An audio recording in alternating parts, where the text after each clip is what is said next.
I swear by Almighty God that I will be faithful and bear true allegiance to His Majesty King Charles, his heirs and successors, according to law. So help me God.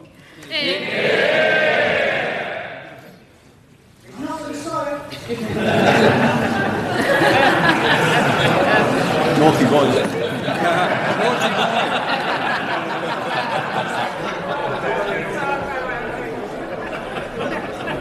As Andy Burnham strode into the Commons, heckles and shouts broke out, with one protester shouting he's not the Messiah, triggering chaotic scenes that underscored how his arrival has deeply divided MPs and the public alike. Burnham's unusual Commons debut, punctuated by a taunting "very naughty boy" from the floor, was captured on countless phones and quickly went viral, turning a formal parliamentary moment into a social media spectacle. The Commons scenes have sent shockwaves through British politics, as Burnham's first parliamentary appearance marks a decisive first step in his fast-track bid for No.10 and reshapes the contest for the next government. As talk swirls that Burnham could become the 7th Prime Minister in just 10 years, critics warn his rise has reopened a heated debate about democratic stability and whether Westminster's churn is tearing at the fabric of British governance. I swear by Almighty God that I will be faithful and bear true allegiance to His Majesty King Charles, his heirs and successors, according to law. So help me God.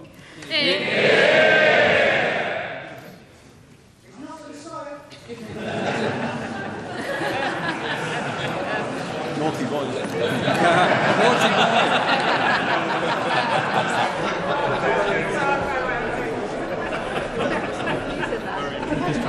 I didn't hear the Turn the water into wine.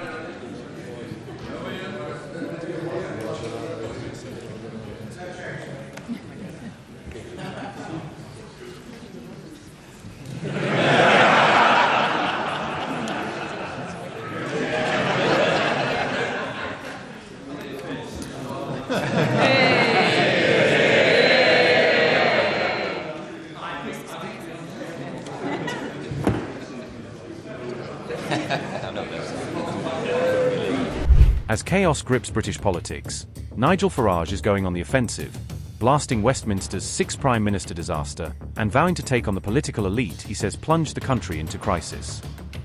Who voted for this? Farage thundered, attacking the Labour leadership switch as undemocratic and out of touch, and using the moment to rally supporters who feel sidelined by rapid party manoeuvres. On May the 7th, in the Midlands, Yorkshire, all the north of England, Reform scored absolutely stunning victories in areas that Labour had dominated for the best part of 100 years. The sheer scale of our victory against Labour made it inevitable that this Prime Minister could not survive. And because of that, Burnham steps forward and wins quite convincingly the Makerfield by-election, ironically with the same message that we had in the local elections. Ours was vote reform, get Starmer out. His was vote Burnham, get Starmer out. Unbelievably, we're about to have our 6th Prime Minister in 7 years. I remember growing up thinking Italy was totally ungovernable as they went through a new Prime Minister every year, and yet that's where we are here.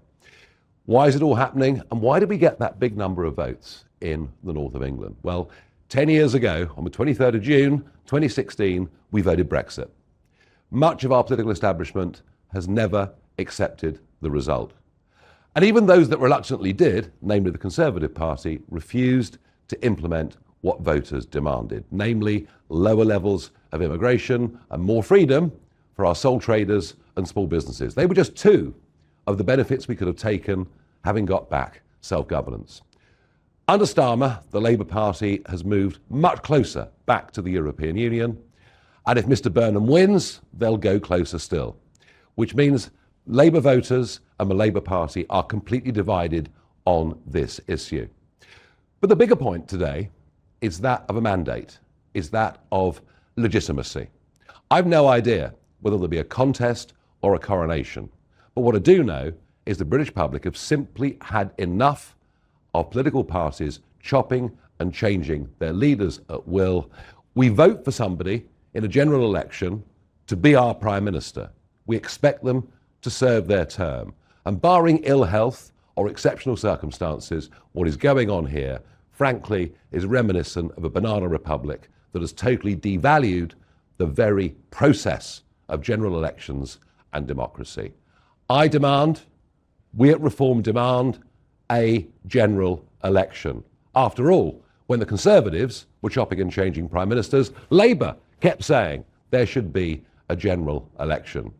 On that point, the Conservative Party say there's no need for a general election because they're part, frankly, of the Uniparty. It's as if the whole thing is a game.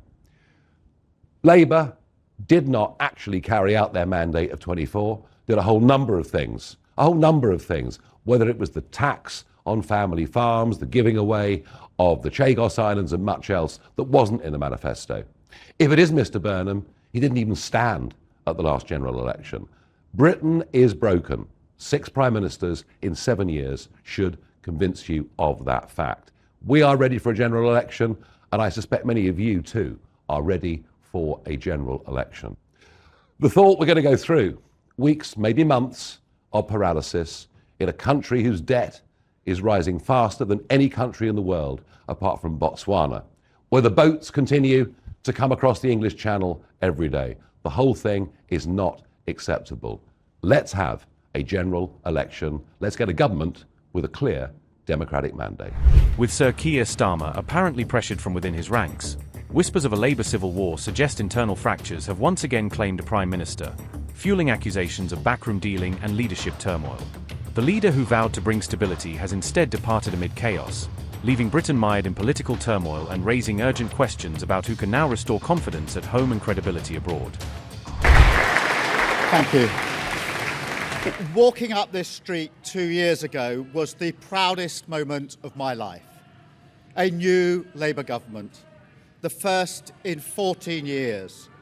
A page in our country's history turned after years of disappointment and despair. The chance to change the lives of millions of people for the better.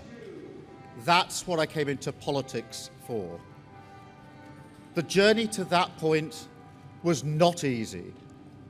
6 years ago, I inherited a Labour Party that was politically, financially, and morally bankrupt. I was told time and time again that my party was finished, that we were consigned to history, that a majority at the general election, let alone a landslide majority, was impossible.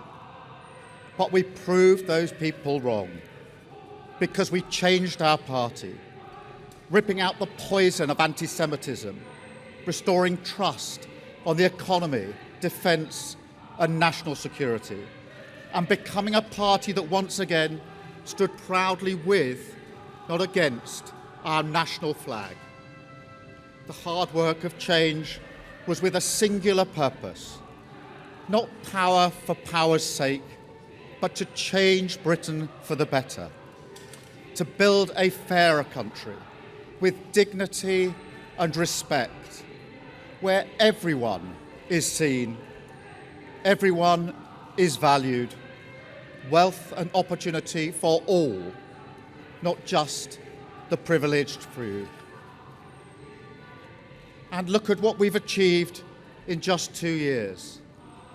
An economy that is stronger, growing faster than our peers, wages rising faster than inflation in every single month since we came to power, investment secured, infrastructure being built, an end to austerity with the fastest fall in NHS waiting lists for 17 years, the biggest improvement in rights for workers and renters in a generation, the biggest uplift in defence spending since the Cold War, small boat crossings falling, asylum hotels closing, protecting young people from social media, and 500,000 children being lifted out of poverty because of the choices that I made.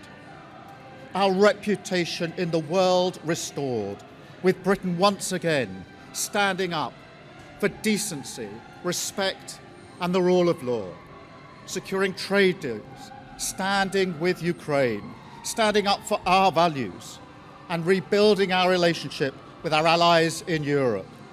Change promised by a Labour government, change fought for by a Labour government, change delivered by a Labour government.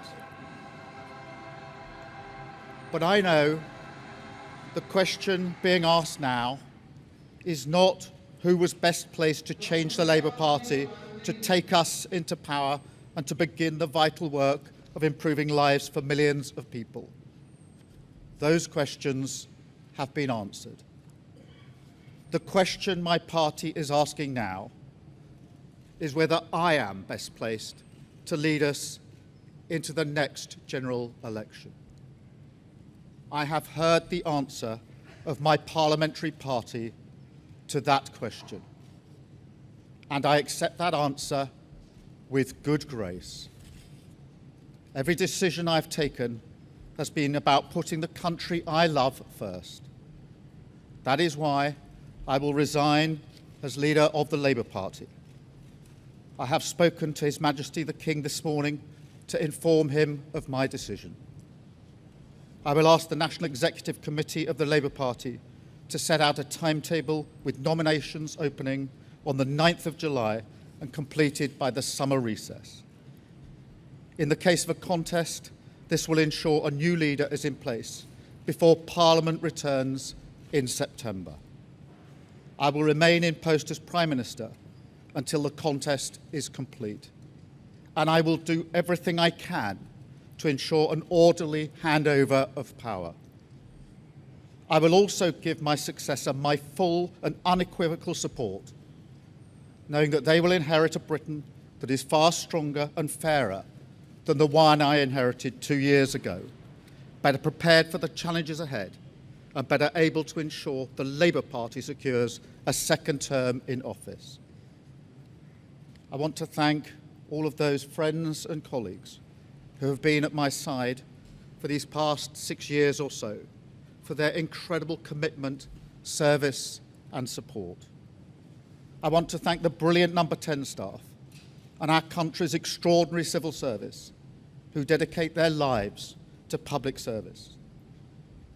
And when I leave the biggest job in the country, I shall spend more time on the most important job, being the best husband I can to my fantastic wife Vic, who has been a rock by my side through good times and bad, and being the best dad I can to my beautiful children, who are my pride and my joy. Thank you very much.